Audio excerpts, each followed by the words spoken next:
ನಮಸ್ಕಾರ ಸರ್. ನಮಸ್ಕಾರ. ಯಾವ ಊರು? ಬೆಂಗಳೂರು ಸರ್. ಬೆಂಗಳೂರಲ್ಲ, ಸ್ವಲ್ಪ ಜ್ವರ ಮಾತಾಡಿ, ಅಲ್ಲಿ ಮಳೆ ಬರ್ತಾ ಇದೆಯಲ್ಲ.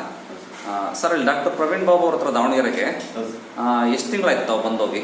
ಸರ್, ನಾನು ಬಂದು 3 ತಿಂಗಳಾಯಿತು. ಏನು ತೊಂದರೆಗೆ? ಮೈಕೈ ನೋವು, ಸುಸ್ತು, ಗ್ಯಾಸ್ಟ್ರಿಕ್ಕು, ಹಾಂ, ಏನು ಕೆಲಸ ಮಾಡೋಕ್ಕೂ ತಲೆ ಮೈಂಡ್ ಓಡ್ತಾ ಇರಲಿಲ್ಲ. ಎಷ್ಟು ವರ್ಷಗಳಿಂದ ಪ್ರಾಬ್ಲಮ್ ಇತ್ತು? ನಾನು 20 ವರ್ಷದಿಂದನೂ ಪ್ರಾಬ್ಲಮ್ ಇತ್ತು. 20 ವರ್ಷದಿಂದ ಗ್ಯಾಸ್ಟ್ರಿಕ್ ಅನುಭವಿಸ್ತಾ ಇದ್ರಿ. ಈಗ ನಮ್ಮಲ್ಲಿ ಮೆಡಿಸಿನ್ ತಗೊಂಡು ಹೋದ್ಮೇಲೆ ಹೇಗಿದ್ದೀರಿ? ಇವಾಗ ಚೆನ್ನಾಗಿದ್ದೀನಿ ಸರ್. ಆರಾಮಾಗಿದೆಯಲ್ಲ? ಏನು ತೊಂದರೆ ಇಲ್ಲ? ಏನಿಲ್ಲ ಸರ್. ಚೆನ್ನಾಗಿ ಊಟ ಮಾಡ್ತೀರಿ? ಚೆನ್ನಾಗಿ ಊಟ ಮಾಡ್ತೀನಿ, ಚೆನ್ನಾಗಿ ಕೆಲಸ ಮಾಡ್ತಾ ಇದ್ದೀನಿ. ಫಸ್ಟ್ ಹೆಂಗಪ್ಪ ಕೆಲಸ ಮಾಡೋದು, ಹೆಂಗಪ್ಪ ಕೆಲಸಕ್ಕೆ ಹೋಗೋದು ಅಂತ ಯಾವಾಗ ನಿದ್ದೆ ಮಲಿಕೊಂಡೇ ಇದಾನ ಅನ್ಸೋದು. ಇವಾಗ ಆ ಥರ ಏನಿಲ್ಲ ಸರ್. ಸೊಂಟ ನೋವು ಏನಿಲ್ಲ? ಸೊಂಟ ನೋವು ಏನಿಲ್ಲ. ಇನ್ನೊಂದ್ಸಲಿ ತಗೊಂಡ್ರೆ ಕ್ಲಿಯರ್ ಆಗುತ್ತೆ ಎಲ್ಲ ಅಂತ ಹೇಳಿದ್ರೆ ಅದಕ್ಕೆ ಇನ್ನೊಂದ್ಸಲಿ ತಗೊಂಡು. ಒಟ್ಟು ಟ್ರೀಟ್ಮೆಂಟ್ ಇಂದ ಖುಷಿ ಇದೆಯಲ್ಲ? ತುಂಬಾ ಖುಷಿ ಇದೆ. ಸೈಡ್ ಎಫೆಕ್ಟ್ ಏನಾದ್ರು? ಸೈಡ್ ಎಫೆಕ್ಟ್ ಯಾವುದು ಚೆನ್ನಾಗಿ ಡಾಕ್ಟರ್ ಲಂಚ ಕೊಟ್ಟು ಈ ತರ ಹೇಳಿ ಅಂತ ಹೇಳ್ತಾರೆ? ಏನಿಲ್ಲ, ಹೇಳಿಲ್ಲ. ನಮ್ಗೆ ಚೆನ್ನಾಗಿರೋದಕ್ಕೆ ಬಂದು ಒಳ್ಳೆ. Thank you sir.